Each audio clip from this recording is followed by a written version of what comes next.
Okay, well, I dare say some stragglers will come in.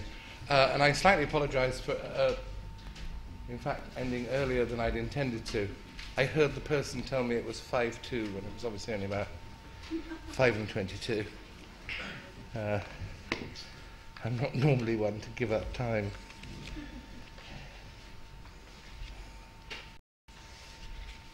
Can I also mention, which I think I did last week when Tony Ursler was here, that there is tomorrow a conference at the ICA, indeed, in which Juliet Flower MacCannell is speaking, entitled Way Beyond the Pleasure Principle, an investigation of certain relations between art and psychoanalysis, in which an amazing gallery of speakers, whose names escape me at the moment, but will include Joan Koptek, Parveen, Renata Saletzel, Colette Solers, Tim Dean, Adrian Rifkin. Why did anyone laugh at that? Yeah, anyway, it's amazing, and if you're very early there, you might still pick up a ticket. I should probably get a ticket if you're quite late. Anyway, it's a pleasure to welcome this evening Juliet Flower MacCannell to speak at the A. I think it's the first time she has done so, and I think we're very happy to get her en route for this conference. She's going to talk about Las Vegas, and she herself is the author of the book Figuring Lacan, The Regime of the Brother, and most recently, The Hysterics Guide to the Future Female Subject. She's also written on topics as diverse as Bill Clinton and Jean-Jacques Rousseau. I'm not sure if that's one article or two. The beauty system and Adolf Eichmann?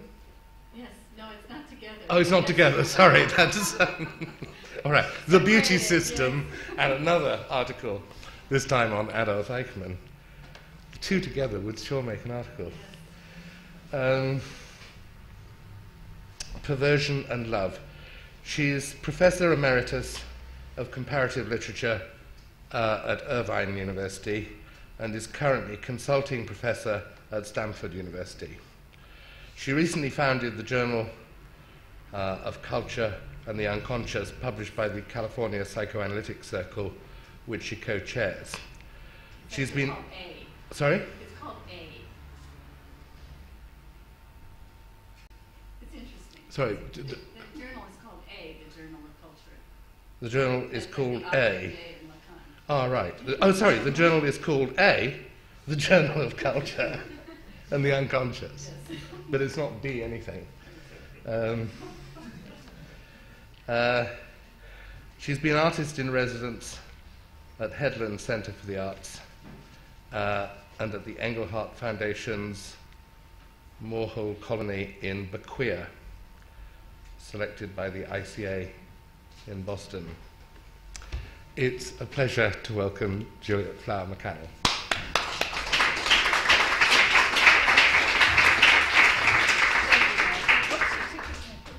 Sorry. I got it. I had a fear of that when I left it there. I positioned my paper so I could see if I could read it, and I thought, well, I'll just leave it there. And then I thought, somebody's going to take it away. And Mark just did. I began this project as an art project, actually, with two other people. We were going to do a piece on Hollywood, San Francisco, Silicon Valley, and Las Vegas, this interesting little triangle of these new future cities. And so far, this is the piece that got done.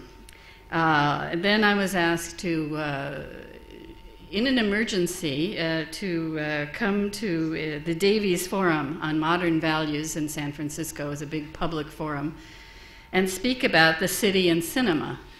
And I'd done so much work on Las Vegas, and I started thinking, well, you know, I could go look at all the movies that have... I began thinking about all the films that had Vegas as a background. And I started thinking about it, and then this evolved from that. So I'm going to begin with a quote from Jacques Lacan that most of you probably know. I'm not sure.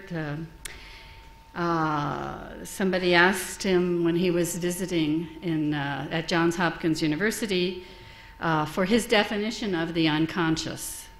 And he said this: "I could see Baltimore through the window, and it was a very interesting moment, because it was not quite daylight, and a neon sign indicated to me every minute the change of time.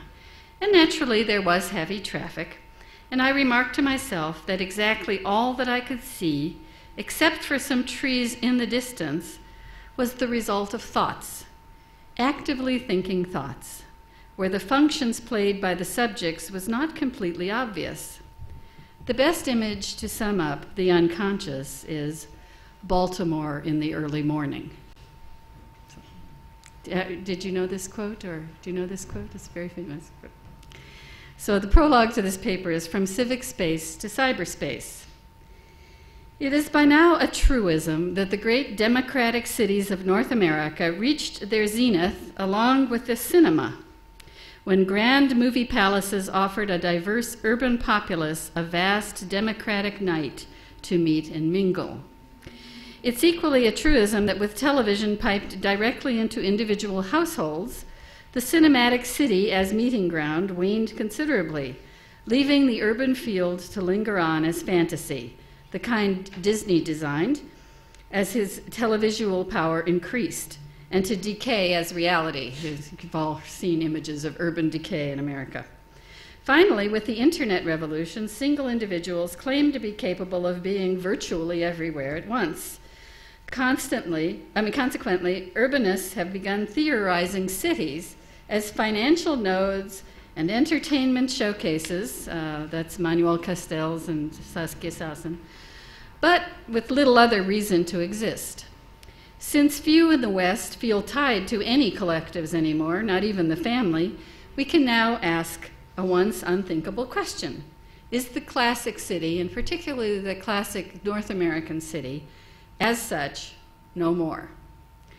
There was a case to be made for the old American city, which despite its reputation as cold and alienating, also showcased what Charles Abrams once called, quote, the salient gains of the Industrial Revolution. And of course people are saying, well, what were those? Abrams says, "The composite, if yet unblended society in our cities made it possible for people of all creeds, classes, types, and social positions to emulate their betters, to mingle in the same coffee houses, theaters, and movies, if they could afford them, in the same libraries, forums, parks, and schools, if they wanted to marry each other if they met and cared. All of these are to give way to a uniform occupancy." Abrams, who was the chief planner for the city of New York at the time he wrote this in 1948 as a warning against the suburban sameness to which world planners had just given their approval at the Zurich International Housing Conference that year. Okay. In Zurich, it was decided that, quote, the old city needed to be replaced by medium-sized garden cities with little green belts separating them. Lewis Mumford's ideal modified to meet new social demands for community, by which they meant racial, religious, class, and economic uniformity. This is the kind of thing, the planning, the suburbs, okay, that came to North America. In the wake of such resolve, can you hear? Oh, I'm sorry, is that bad? Okay, it's in people's eyes. You're being dazzled. Oh, I'm so sorry. Not by my prose, but by my... That's fine, that's perfect for me. Thank you. Okay, sorry.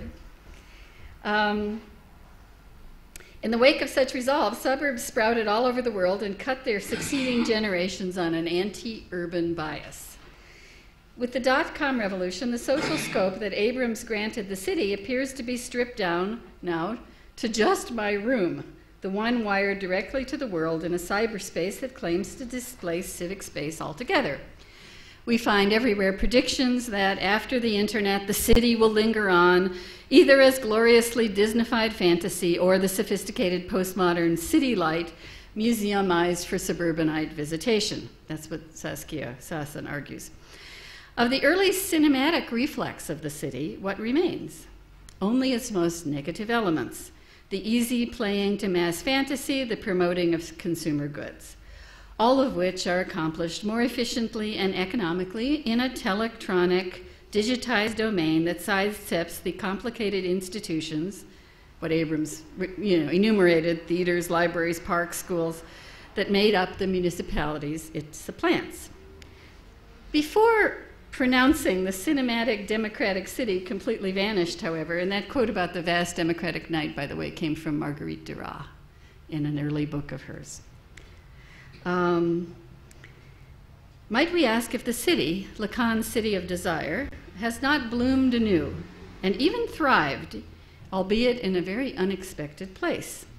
At first glance, Las Vegas epitomizes and even appears to aggravate greatly the electronic dream of transcending the need for cities. This is a very American dream. It goes back to Thomas Jefferson and the anti-urban bias of his idea of a democracy. Michael Sorkin has said quite rightly that in Las Vegas, one is quickly lost in space like an electron inside a computer.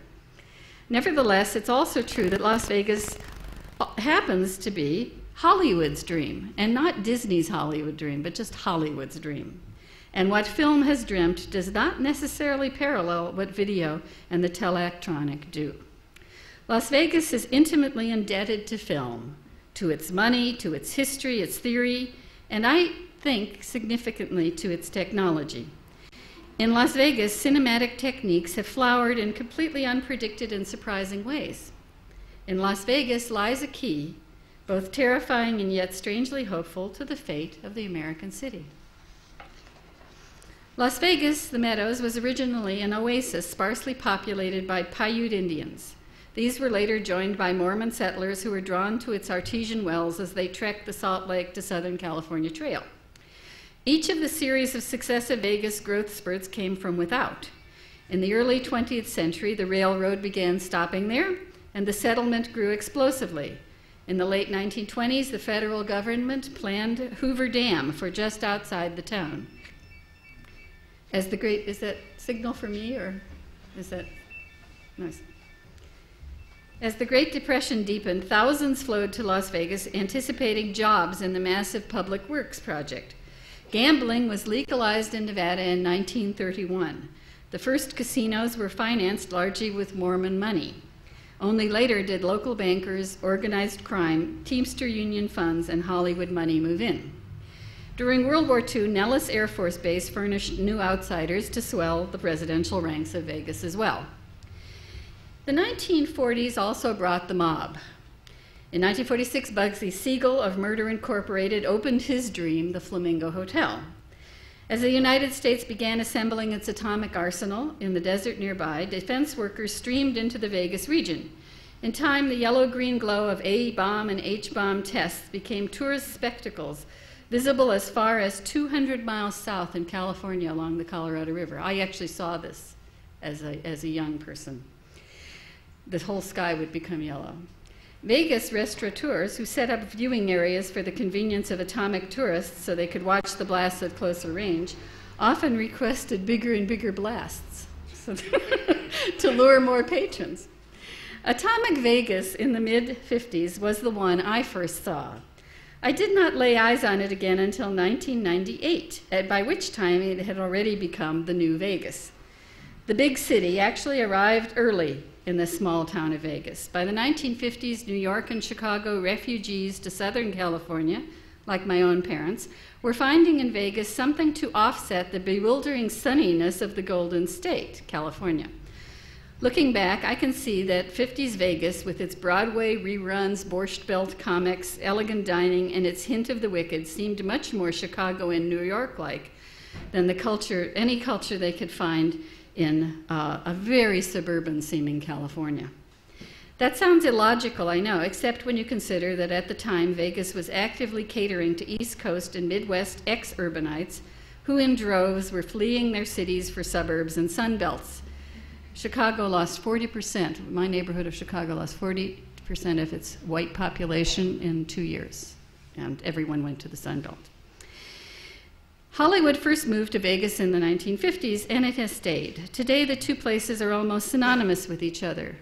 Someone here said that he lived in Los Angeles, and he started studying Las Vegas because every time anyone came to Los Angeles, they came in order to go to Las Vegas.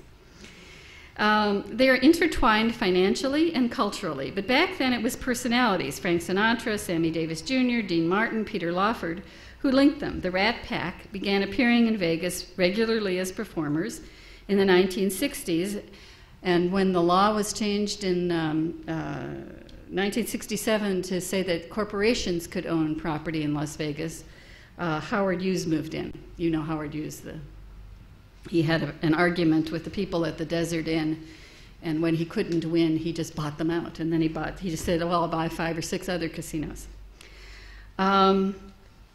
So what am I saying? Is that with Hollywood ensconced there, big mainstream films began to be made about Las Vegas, but also Las Vegas began to reflect very, what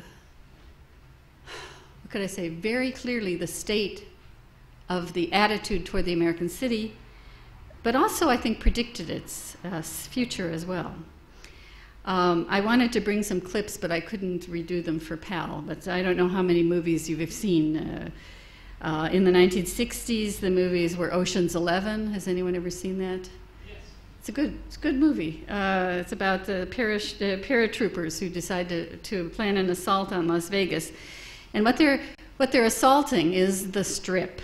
I don't know if you know what the Strip is, but this is downtown Fremont Street, but this is not where the Strip is in Las Vegas.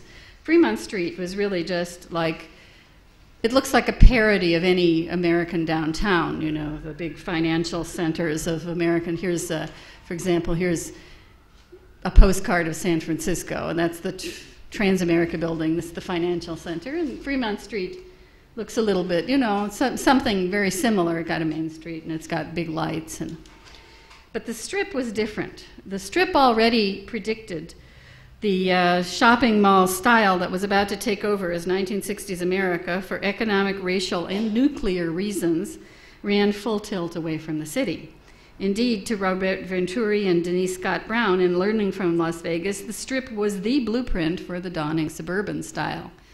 And even today, this is the Strip, the 5 casinos that were put on Las Vegas Boulevard outside the city limits. The downtown Fremont Street was within the city limits. That was the old gambling mecca, the one my parents went to, and this is what was built outside of town. And then, of course, this is in the 60s and 70s, the lure of Vegas was still its promise of easy money, pure unalloyed fun. In Elvis Presley's Viva Las Vegas, what you get, if I had the film strip, you'd see, this is what the Strip looked like. It looks just more like a motel, you know, hotel, motel kind of thing. In fact, I think I have a slide of, even today, the old part of the Strip looks like this. It looks just like what Venturi wrote about. You know, this is in 1998. This doesn't look particularly interesting. But right where that, well, let's see, I have a pointer, don't I? Right where that is, the Stratosphere Tower, that's where the new Strip, the new Las Vegas Strip begins. Okay. In Viva Las Vegas, Elvis Presley is dancing around with Anne Margaret, and it's very sensual, and they look like they're having just a lot of fun. And the clip I usually show, Anne Margaret just ends up falling into Elvis's arm after a dance, and she just goes, wee! And she kicks her arms and legs like this. Just pure jouissance.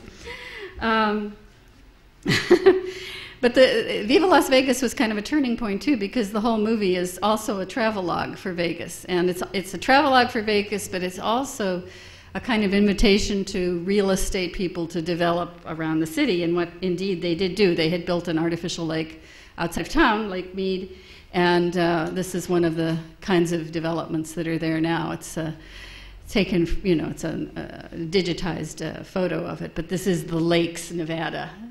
This is the, you know, this is the future of the city is predicted there. It ends up in this kind of suburb.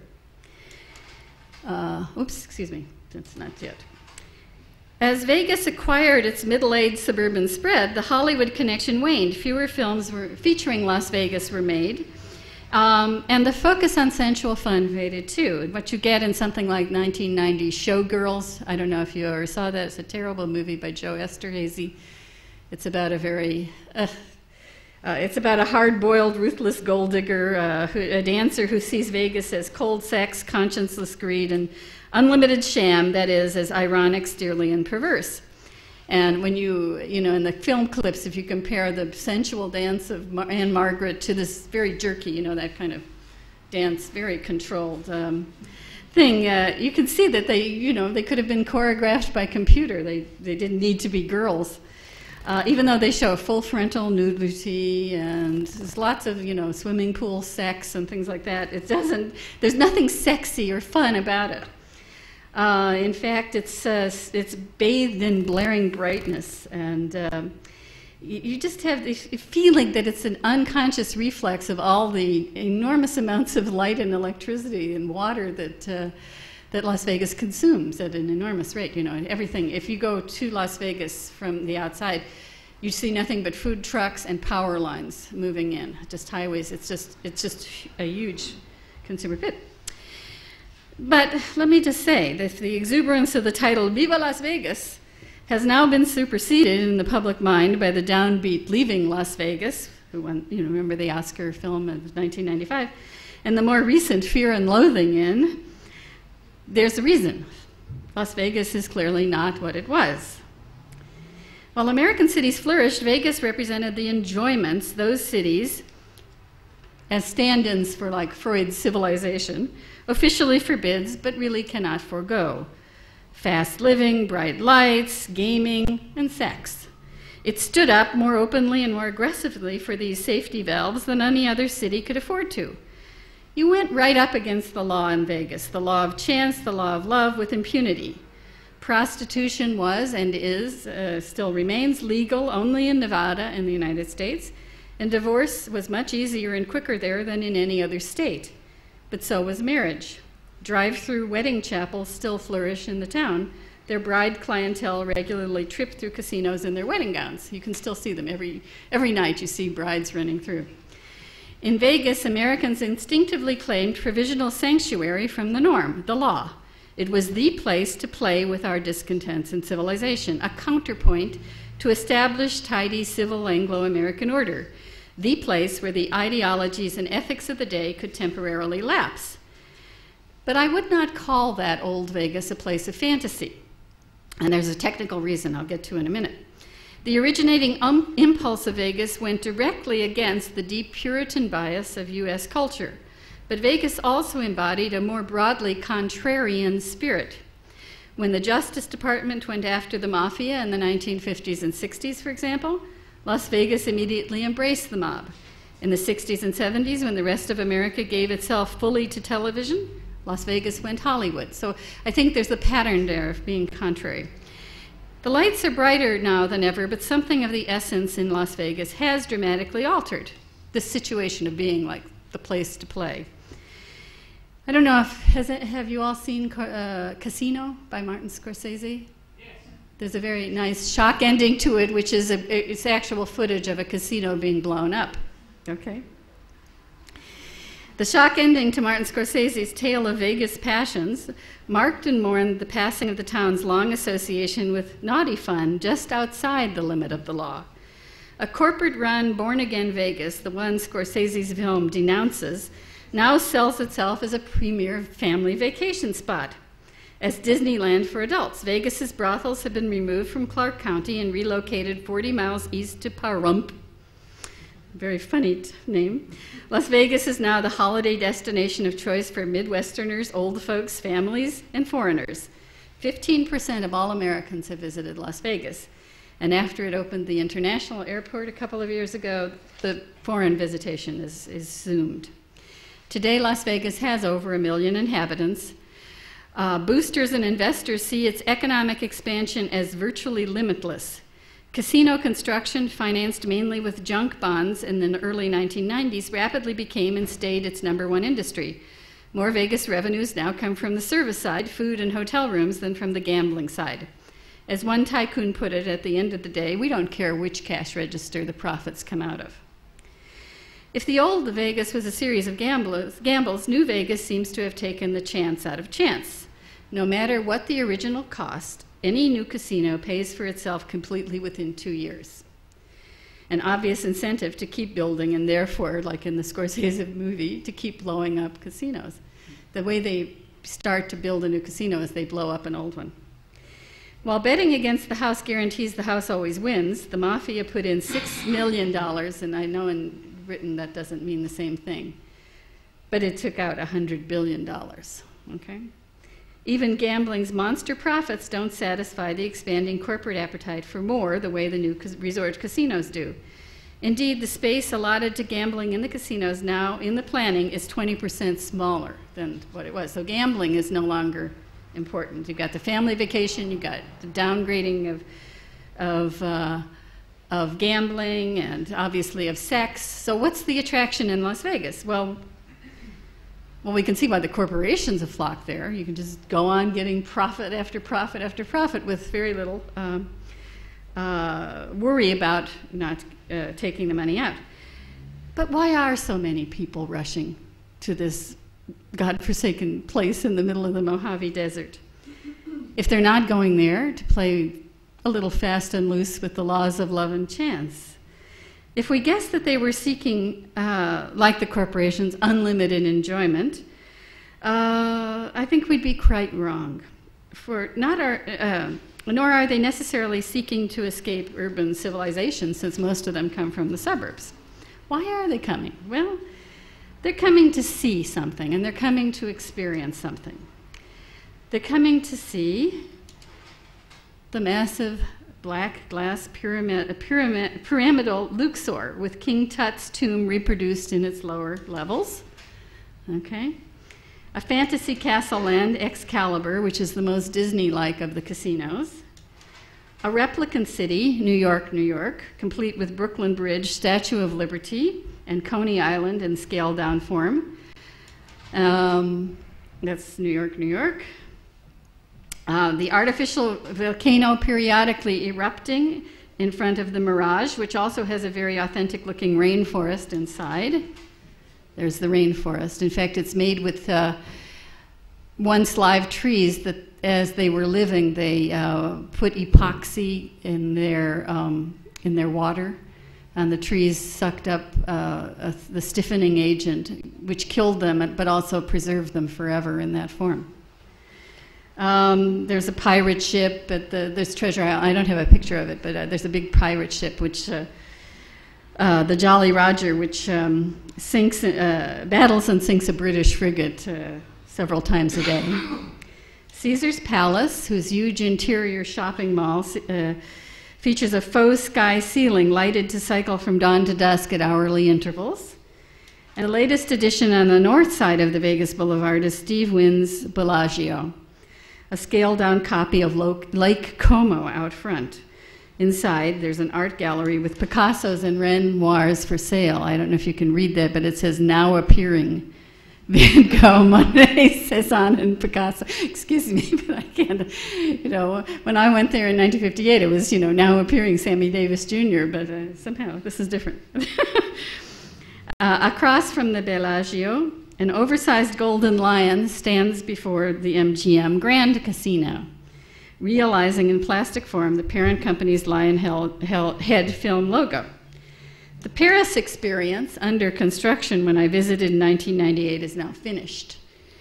Its exterior features reduced-scale versions of the Arc de Triomphe and the Eiffel Tower, whose footing is inside on the casino floor. You can see it's Talk about bridging inside and outside. I think that's kind of an interesting. Life-size statues of Parisian workmen and women doing menial jobs, street sweeping, baking, are scattered throughout Vegas, Paris, except perhaps unconsciously they're made up of a blackish-brown material. None I saw reflected the Africanization of the working class in real Paris today. Still under construction in 1998, Venice, too, is now up and running with canals, authentic gondolas. Oh, that's more construction. Oops, I'm sorry, I hit reverse. Excuse me. This is the Arc de Triomphe. There's Venice, okay? Excuse me. With canals, authentic gondolas, and a replica. They took the gondolas from Venice, okay? And a replica of St. Mark's Cathedral, whose Archangel Gabriel, a life-size copy naturally, sits perched above the new Venetian Hotel. This is before the angel got up there. The old Dunes Casino is soon to metamorphose into San Francisco, while the Golden Gate Bridge is slated to theme yet another coming casino. Older casinos like Circus Circus and the Mandalay that don't quite fit the pattern of attractions, which are all based on cities, in case you hadn't noticed, emerging along the Strip now still do their part, transforming traditional forms of recreation and fun into the new Vegas idiom of hyper-simulation. Circus Circus houses a glass big top, you know, it's like a circus tent, but it's all made of pink glass, with trapeze acts that tumble over the gamblers' heads. The Mandalay, it's a very straightforward casino on the outside. See how barren the desert is, really. If you look at it from, that's the Mandalay. Features a sandy beach on which machine-generated waves break in naturalistic rhythms. That's people floating down its river, okay? That's the running stream. The waves are breaking in the background, and in the foreground there is if you see there's the waves come in, the rhythms, okay? And then there's a stream here where you can get an inner tube and float down the river. Okay. Well, I could run through a couple more. The Mandalay tries to put nature and culture and history together. In fact, it's got this, the body, this is this postmodern wall here. It's just an interior wall, but it's done by an artist. I don't know who did it, but body parts wall. And then it's also got the Revolution Cafe, in which there was, there was a statue of Lenin that some anti-communist fanatic lopped off his head and then and defaced the restaurant with some red paint, and they've left it beheaded and defaced. Okay. Oh, now this is the slide for Mark. Okay. The Strip has largely dropped its earlier desert Arab resort hospitality themes for this madcap array of simulated Euro-American cityscapes. It now suggests an extreme telescoping of Western civilization, from our origins in the desert, the Luxor, to the place where the West comes to an end, San Francisco. That's Lawrence Ferlinghetti's description of the city of San Francisco, the place where the West comes to an end. If people are being drawn to the Vegas experience, I think it's on two grounds, and they're in conflict with each other. The first is a fascination with death. For after all, what Vegas literally stages is the apocalypse of Western culture, whose highlights it regularly blows up and just as regularly reassembles along the Strip. Only 60 miles to the south of Ground Zero, the atomic testing range, Vegas implicitly conveys the message that whatever city stands tall there will wind up in fiery destruction, be it at the end of the world, you know, Gabriel's trumpet, or at the end of a wrecking ball, or even just at the end of a Scorsese film. But if Gabriel's trumpet, the original, was supposed to signal the end of the world, the copy does not quite bear the same message. In Vegas, the corporations have perfected a disposable city to hedge their bets. Vegas has become a telling image of global capitalism's efficient managing of its own destruction and reconstruction, and its death wish against cities. For Vegas does not really presage the end of Western civilization that the millennium was supposed to have brought us, since destruction in Vegas is really only a prelude to rebirth. Western cities are born again in purified, cleansed, what I would call Sim City form. Here, capitalism seems to say, the valuable part of the old city can be saved, purged of the complications their originals represented. At least that's the original idea. The Vegas-sized city, standing between two deaths, is the only one that can innocently deny its urban status, i.e., that it's not really a symbolic entity and that no actual social contract needs to support it. And it can also deny its nuclear vulnerability. We have all explosions under control. You know, there's been a thesis made that the flight from America's cities in the 50s and 60s was encouraged. It's true. I mean, the government documents support it was encouraged as a nuclear safety plan because nuclear weapons only destroy efficiently if they're aimed at cities. They destroy real estate and they destroy concentrations of people. And one critic, Dean McCannell, actually has suggested that it's because the people left behind were black people. It was done cynically to challenge Russia and say, go ahead, here, bomb some poor black proletarians if you dare. You know, that was the intention.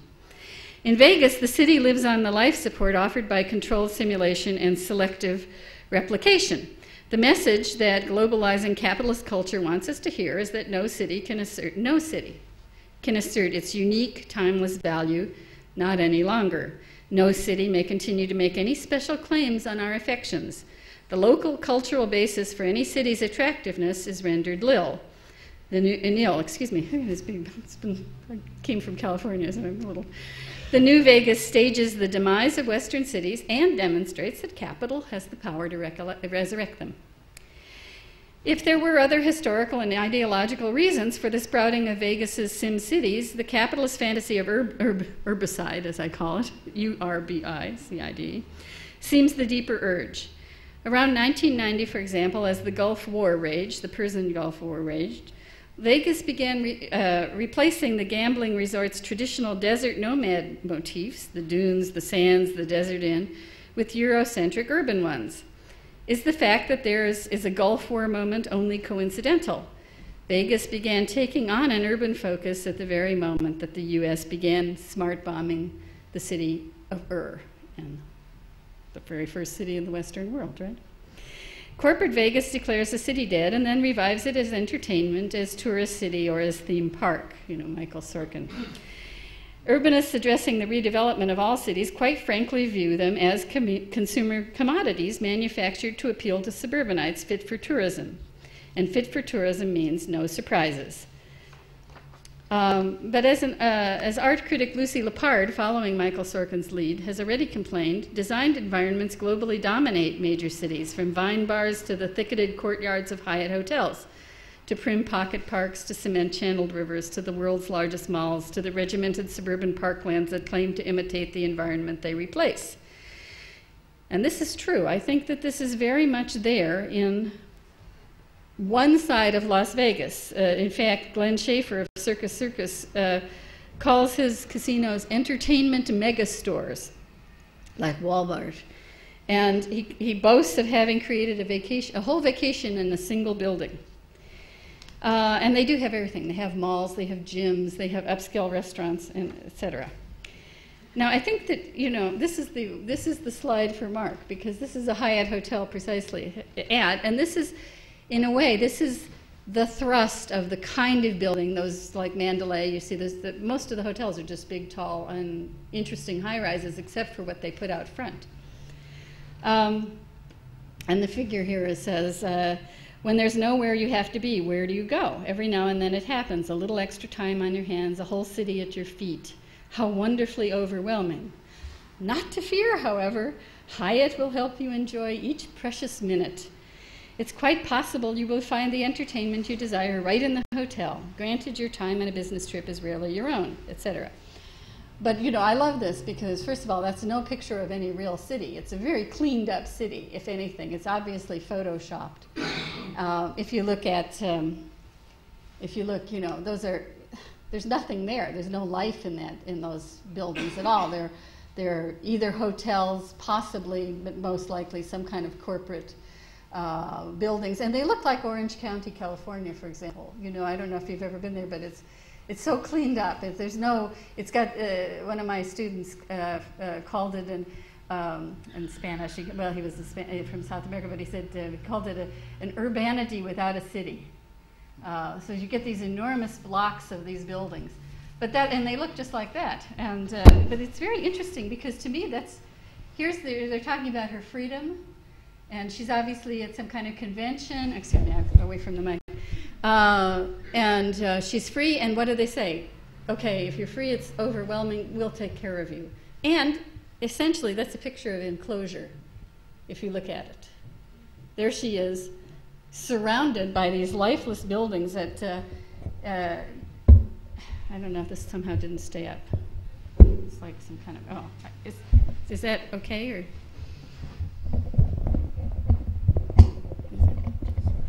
Can you hear me, even if I, okay, thank you. While the ad asserts that the city is at her feet, the cityscape in front of this female hotel guest in her bathrobe standing outside actually looms over her. The city she looks at completely obstructs her view. Whatever lies beyond the cityscape, nature, culture, daily life, is stricken from sight. The city itself, moreover, is only an obvious Photoshop mock-up of something vaguely urbanish.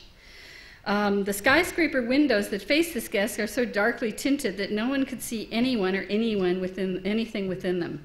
Dead, lifeless, they only reflect an undead city to itself, or perhaps, like a highway policeman wearing mirrored sunglasses, they are merely keeping what is, after all, and look closely at her, a black woman under surveillance. As for her touted free time, it's simply a menace. Not to fear, it says. Basically, the city is framed as a supremely negative value. Cities dwarf you, they're cold, they're blank, they're uninteresting. You wouldn't really want to be there, right? You have nowhere you have to be. Thus, the verbal message heralding our woman's fleeting freedom, there's nowhere you have to be, is finally inverted by the subtle cues of the visual one. Read upside down, it comes out in the grimmest possible way. You have to be in this place, which is nowhere. You will never get to be anywhere, and you might never get away. Out of its resort context, the woman's figure shows up quite simply as incarcerated. The faceless figure is literally boxed in, immured by the city-like vista before her. Now, it seems to me that that's exactly what Vegas, the investors in Vegas have, in mind. Okay, you put people in these boxes, you stream them through, you take their money, and they're off. But out of this, these, unfortunate buildings, another Vegas made attractive simply by the fact that has become, despite its builders, something like the older city itself has emerged. Indeed, Vegas has actually become a real city. A city of cities, yes, but a real city. Although it moves us off the eternal city that served as foundational for cities up till now, Rome, it is still a city in as fine an American anti-foundational style as has ever been built. In Vegas, I see the American city surviving its postmodern evisceration in surprising ways. As a model for and against the city, I think Vegas holds all the cards. Now, do you want me to continue? Is everybody? I'll go on. The other Vegas. Bertolt Brecht and Walter Benjamin once recommended that we look not for the good old things, but for some imperceptible good that might inevitably come, though secretly dwells in the worst new ones. The other Vegas can be taken in at a glance, but we will never see it if we keep looking for the good old Vegas like Scorsese. Scorsese's nostalgic for the good old Vegas.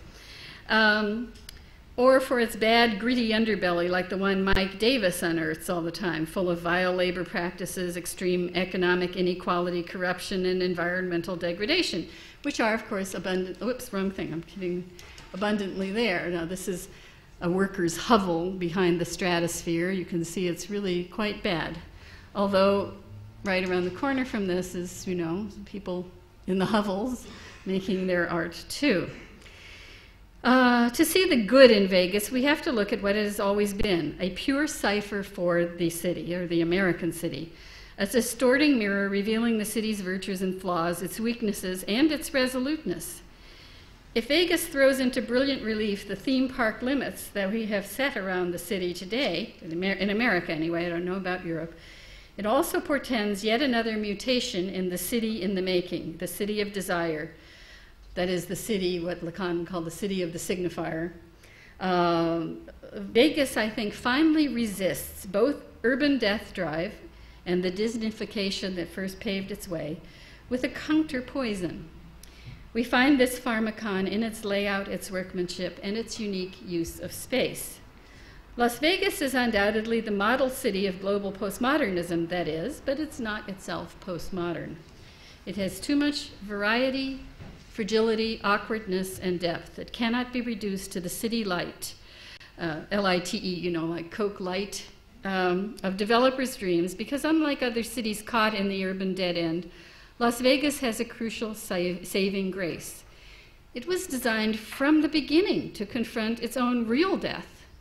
Well before the recent corporate assault on the modern city, Vegas was already built on grounds of real destruction. It was really the nuclear city, the city of pure transience, the city of absolute excess, the city made not of citizens but of strangers, and of waste. I suggest that a dialectic is at play even in shallow, one-sided Las Vegas. Oh, by the way, this is the nuclear crater that people are now going. You can go 60 miles outside of Las Vegas and take a tour of one of the tests. I suggest that the dialectic is at play. I also suggest that its power of resistance comes from the very medium that could easily be mistaken for the source of its shallowness, film. Vegas is deeply Hollywood, but it is the cinematic rather than the cartoonish Hollywood of Disney that has taken root there, and not the one that Disney has everywhere else. The movies are indeed the only proper analog of Vegas. Theater and spectacle are inappropriate. The stage is too boxed in, too Aristotelian for what Vegas visually provides. Disney, of course, was the icon of family values and conservative tradition. And, you know, in that picture of the Hyatt, I actually have analyzed it in an article as the Assadian fantasy of control and organization. You know, in Desaad, you're confined to your bedroom. You know, you can do anything you want inside the bedroom walls, but it has to always be in an enclosure. That's why I was laughing when I heard Mark's lecture. What I would say is that Disney is that too. Disney, for all his family value, ha ha ha, is actually very perverse technically in his structure. Disney established the simulacrum as something that fully displaces its primary referent. You know, he brought the Matterhorn to Anaheim, right? And how he created in the middle of the desert in California, his fantasy land was he brought fully grown trees and had them transplanted. He never tried to grow anything there. He just brought them in from the outside. And Irvine is built the same way. And he set the protocols. I mean, everywhere you see the new suburban developments, and even the new urban developments, they call them in America. They always have the palm tree, the fully grown palm tree, etc. Paradise is there, but it's not subject to nature's whims. You know, you've got everything under control. Disney had a master sense of overall design. He integrated the diverse elements he so magically conjured up through his perfected techniques of replication. But his principles were very simple. The visitor's perception was to be indirectly guided and restricted. She or he was to see only what Disney wanted to show. The guides and barriers that Disney employed were cunning, architectural elements than the layout themselves. At Disneyland, for example, visitors are purposely prevented from seeing into one land from any other. You know, the park is in quadrants, you know, Tomorrowland, Fantasyland, whatever they are, Frontierland, Tomorrowland, whatever. But you can't see into one from any of the others.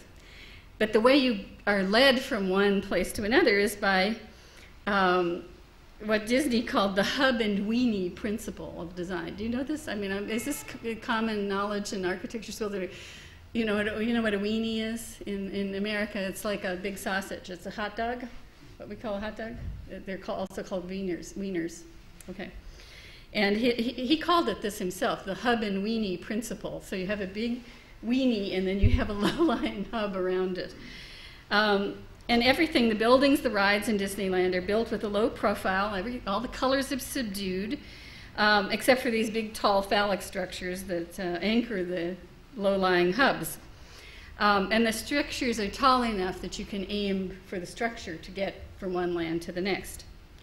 This is Disney's famous managed gaze. And you've probably heard of that, right? The managed gaze? No, you haven't heard of it. And everyone analogizes it to television, which is very restrictive, and you only see, you only see what's shown on this very small screen. I suspect it also relates to Disney's zealous realizing of his fantasies, which was his drive to turn flat two-dimensional images into three-dimensional, like rounded objects. The resulting constructs have physical depth and weight, but they are still framed by fantasy, and that's the crucial element here. I don't know if you know anything about Lacanian theory of fantasy, but the idea is that in this anal version of fantasy of restriction, what you have is the limitation and the pinpointing of exactly where jouissance is located. And it's always located in a very clear way. It's like in the woman in the Hyatt hotel slide. She's there, she's going to get her enjoyment right there on the spot, that's it. And fantasy always means a restricted frame, and it usually means no depth, no actual three-dimensionality, because, why? Because for Sade there is no third, there's no other, The whole point is that it's just you and me, it's not you and me and the third term. Okay, so let me go forward. Well, that's the head, but anyway. So, and I have this wonderful image to illustrate Disney's point. Disney wanted everything to be, quote, human scale, too. In fact, he wanted it to be so reassuring, he made everything just slightly smaller than it should be, so you would feel bigger and more empowered as you walked around this park. He constructed everything around an average. Carol Ann Marling calls it Disney's architecture of reassurance, right? But I think it's a little more sinister. I'd call it the architecture of perverse control. For example, when he had his own, I don't have the slide, I wish I did. There's two slides I have of Disney riding around the train that he made to ring his property, which is a miniature train, but it's not so tiny that a human being can't ride it, but it's not big enough to be like a real train that would start to menace you, a big smoking engine. And Salvador Dali, there's a picture of Salvador Dali riding around in it going, whee! So it's just right. It's supposed to be just right. Now that sounds very humane, doesn't it? It sounds nice and humanocentric and everything, but if you ever, I don't know, encounters with Disney really want to make you go to the de-centered universe, the anti-human-centered universe. He employed forced visual perspective on his Main Street USA. The Main Street USA, I can't emphasize how much that has become the ideal of what a city and an urban or a suburban urban setting is supposed to look like. It's supposed to look like Disneyland's Main Street USA. Buildings on Main Street USA were kept human-sized by implementing Disney's directive to lower the top floor so that it's, when you're walking, it looks like, oh yes, you're seeing up to the top of a regular sized building, but you're not. You're actually feeling bigger, feeling good about yourself, as Americans say. And it's supposed to be benign motivation, but you have to remember that Disneyland is total control. Even one of his employees was one of my students, and he sneaked out of the park a book of hairstyles that were acceptable, and every race of person who lived for him had to have a certain length of hair. So, and they had the Afro haircut and the Mexican haircut, and the profile had to look a certain way, and there couldn't be any facial hair or anything. I think they've changed that a little bit now. But Disney moves in and he completely sweeps away all contemporary, all the traditional social contracts. He puts his own police force in, he puts his own real estate laws and everything. So anyway, and that's in Disneyland, Disney World, and any of his many developments. Disney's demand for uniformity in his fantasy realms can be, I think, interpreted in the light of his legendary negative response to cinema. What he hated was the excessive locational license of cinema. I don't know, do you know this already? I don't want to go over old ground. So. To his mind, cinematic flexibility fostered the untidy heterogeneity of styles that was beginning to sprout all over the outlandish, though often quite charming neighborhoods of Hollywood's new-sprung mansions and freshly themed shopping centers. Disney protested the eclecticism in architecture that became rampant in the LA of his day. Like Aldous Huxley, who worked for him on Alice in Wonderland, he saw the cinema as the source of unwelcome, chaotic cosmopolitanism that confused the, to him, inherently sedate culture of the United States. Huxley wrote in 1939 that in Los Angeles, and he was angry about this, Gloucester followed Andalusia and gave place to Turin and Oaxaca, Dusseldorf and Massachusetts. Although through the power of the movies, Americans had become, Disney felt, overly familiar with non-native styles. Movies jarringly decontextualized the cultures they counterfeited, and they recklessly mixed them up together indiscriminately. Los Angeles was indeed a very new, very modern city when Disney began his career. Its stylistic promiscuity augured an unfortunate future of urban cultural chaos to Disney. His response, which everyone chalks up to his Midwestern childhood, actually flowed from his mania for stylistic unity. And for me, what is that? It's an expression of fear. Why do you have to have unity except the fear of what Mark was talking about, all that shit coming and flooding over you? The movies permit you to see the world through a shifting set of eyes.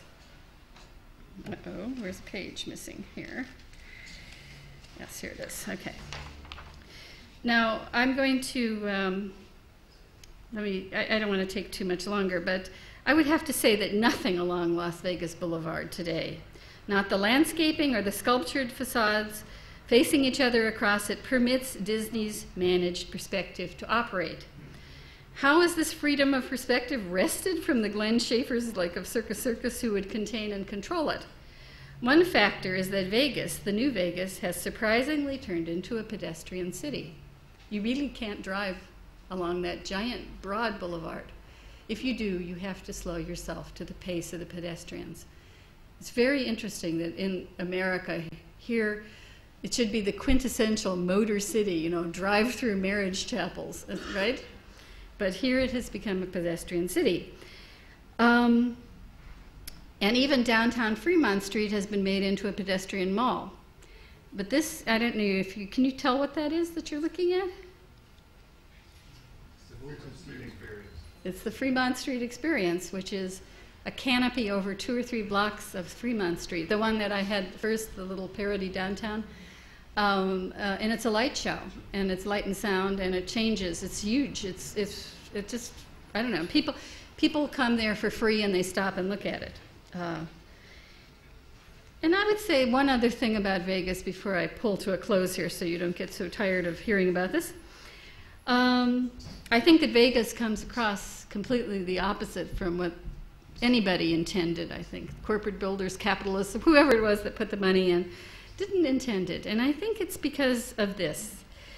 So many aberrations of scale cohabit in Vegas that everyone who visits feels pulled in 2 entirely different directions at the same time, toward the excessively large and the weirdly too tiny. For example, you know, you have this, scaled down Statue of Liberty, and you have the scaled up lion, but you have Lake Como, for Pete's sake. I mean, right there in the middle of the desert, but it's, but what kind of a Lake Como is it? It's too small to be Lake Como, right? It's way too small to be Lake Como.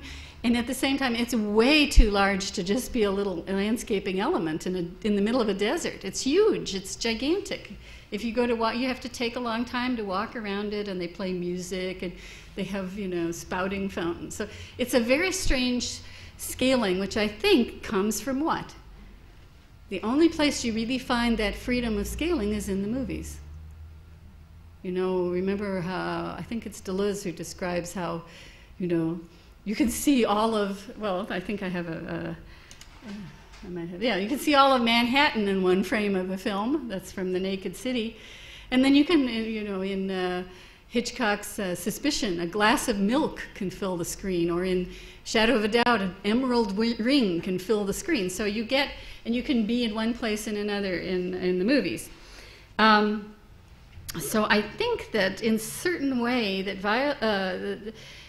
Las Vegas itself violates the laws of time and space in the very way that film does. Infinite scalability is arguably the most radical inherent property of film.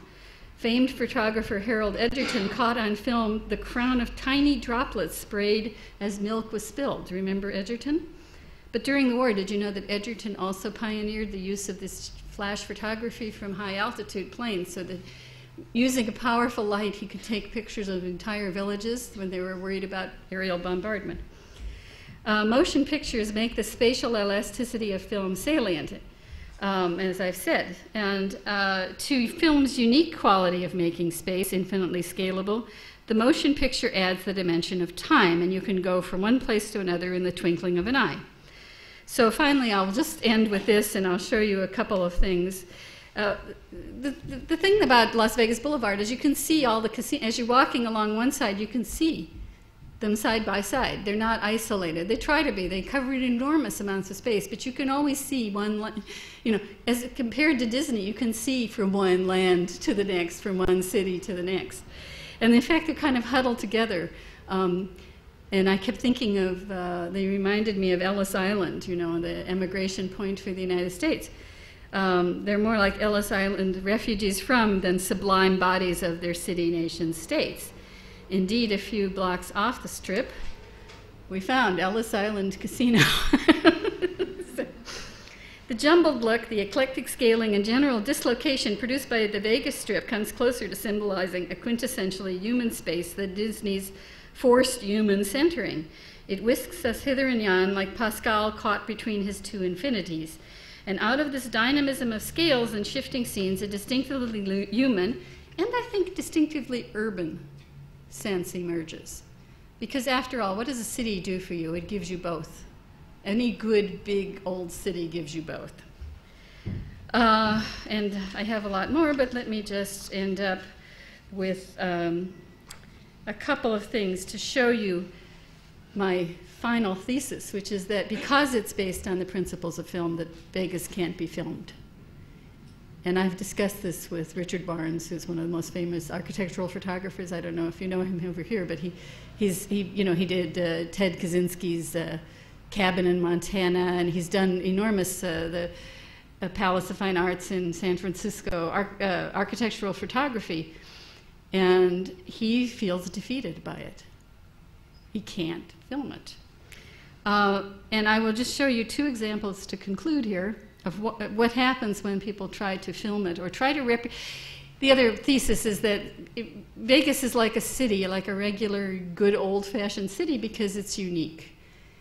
And it's unique in the sense that you can't find a single thing an icon to represent it, or to market it, as they now say, The marketeers now say, well, you have to find a good icon for your city to market it, The Eiffel Tower for Paris and the Tower of London, this kind of thing.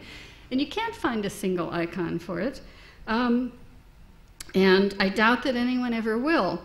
Let me show you two postcards of Las Vegas, which try for this monocular perspective that television would try to give you. They don't just lose something, they lose everything in the translation. Now, you saw my picture of the Luxor at the beginning with the glass pyramid, and that was the only way you could get a picture of it. You could stand across the street. There's no pond in front of it like that. This is the postcard, the next wonder of the world, Las Vegas. They're trying to market it, but this is ridiculous. I mean, the perspective is completely absurd. You could never have a picture like that. It's using classical perspective of frontal, and then the next one is bird's eye view, but they're so doctored and concocted. They're so photoshopped that there's no way that they capture Las Vegas. That's another way they claim to represent the Strip, but of course you can see that the the marquees are not, in real life, they're not fronting the strip that way. They're facing the cars. But anyway, it's really, it's just sort of grotesque. So I think that, you know, like the old-fashioned city, in order to experience it, you have to see it. You can't just go to all those great movies made about it. You can't, even Scorsese's Casino can't capture it. It goes down the strip and tries to show the Treasure Island. The BBC came and filmed it. I don't know if you've seen this 6-part mini-series they did on tourism. And it's just not there. I've watched all the films, and I've tried to find any film, every film. I think I've seen almost every Vegas film there is, and I can't find one that gets it. And the other thing about it is that it's very well built. They really did employ highly respected architectural firms, artisans to do it. So it's an interesting place. So there's the paradox. It's both the anti-city and the new city par excellence, and both are derived from that singular American context in which happiness was defined as the absence of the meddlesome other. Vegas I anesthetizes its consumers with excess and the promise of full enjoyment, while trying to keep them completely confined. However, Vegas II animates its heteroclite populace, citizens and transients alike, with desire, what Lacan called the most fundamental desire, the desire for something else. So I can end there.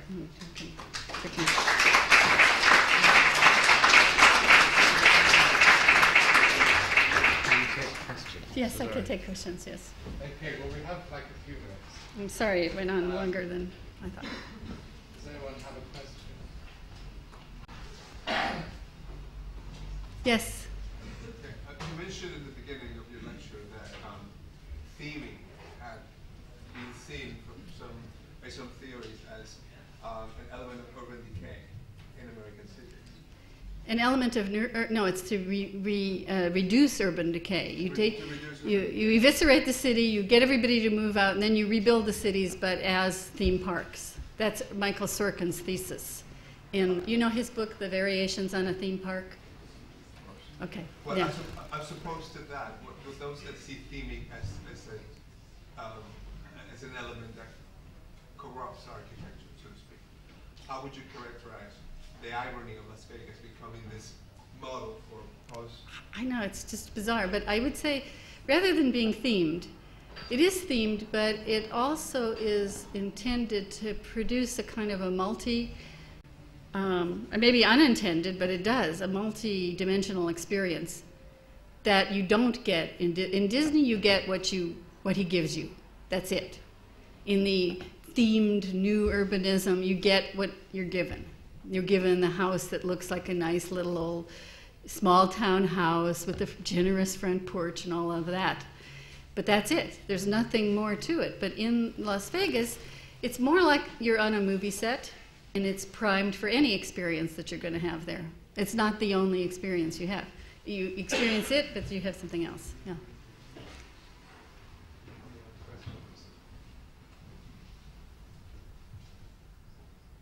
You're completely stunned. Sorry, there's a question yes. there. In one of the adverts, it said you can have an entire vacation in a single. In one building. Yes. In a single building. And then, you know, I think Americans are quite famous for this, for vacationing around the world. Yes. They see the whole world, Rome, Venice, Paris. And there they've got that. Is there some sense that they feel this is kind of virtual reality? They can do that instead of going around the world. That is a very common comment. Oh, well, you don't have to go to real Paris because you can just go to Vegas, Paris and have the experience. And people do that. But I'm still arguing that when they get there, something else happens.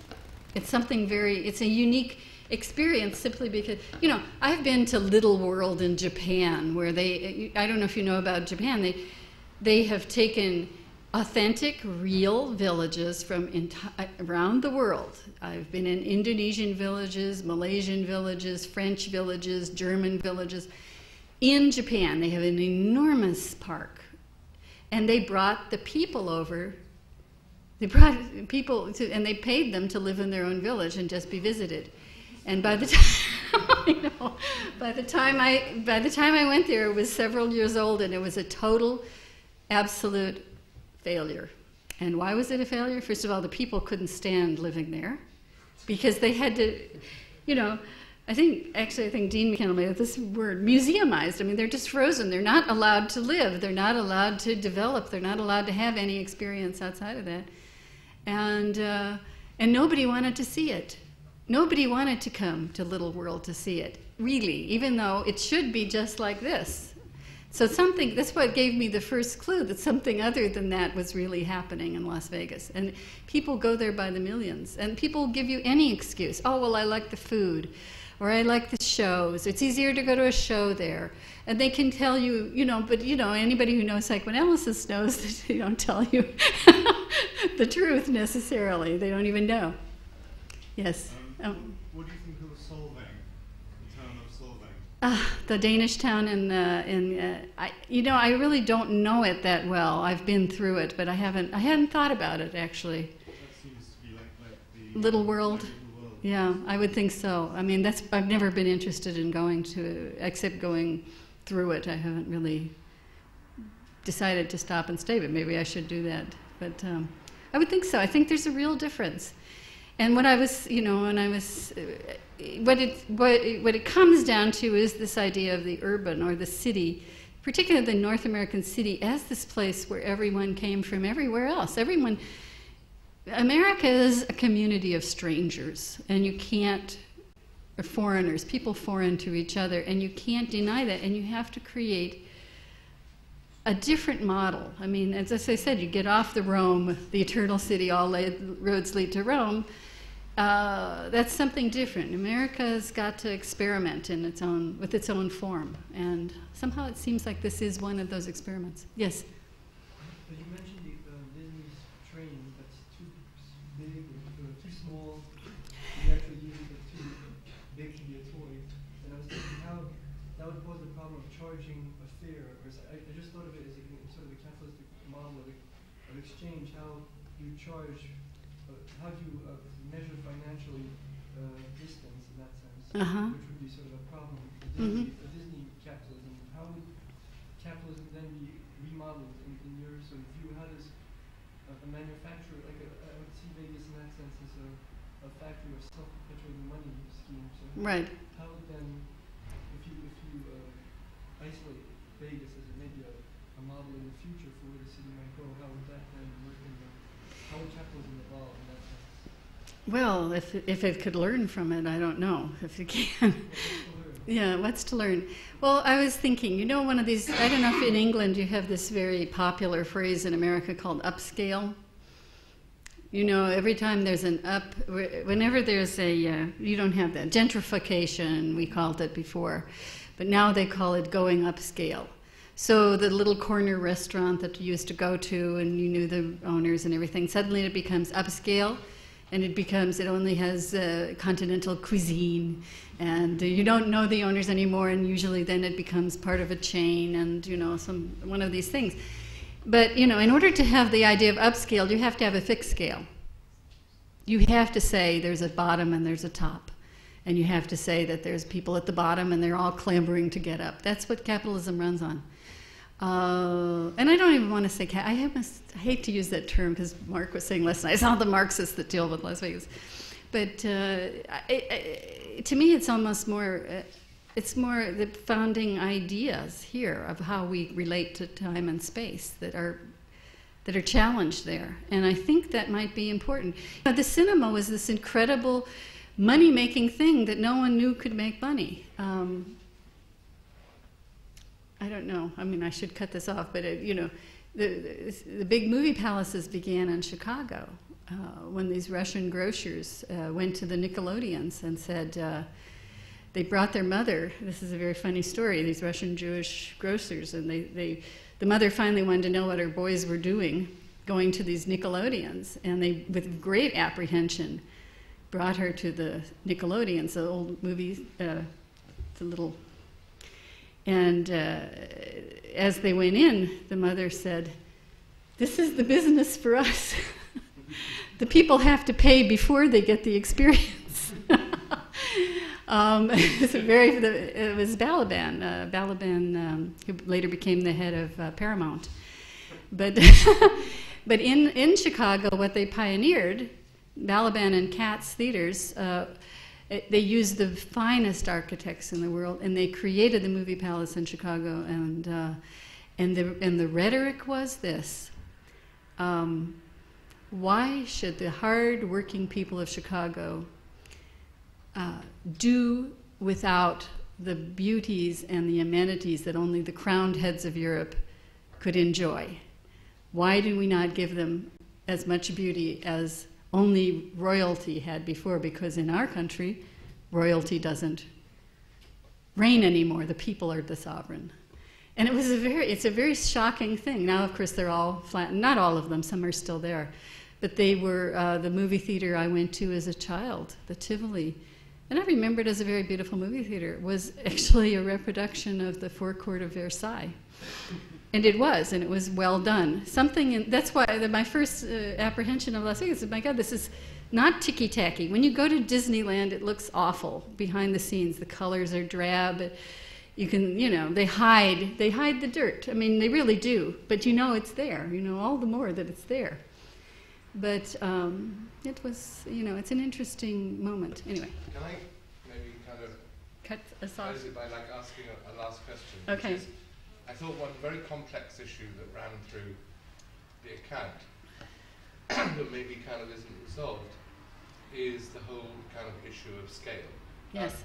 On the one hand, you pointed to examples where what someone had referred to as the architecture of reassurance, right, indicated kind of Disney's tendency to reduce scale, right, in order to sort of, I suppose, expand the ego of the that was the theory. Sort of spectator or user. But at the same time, at the end, you talked about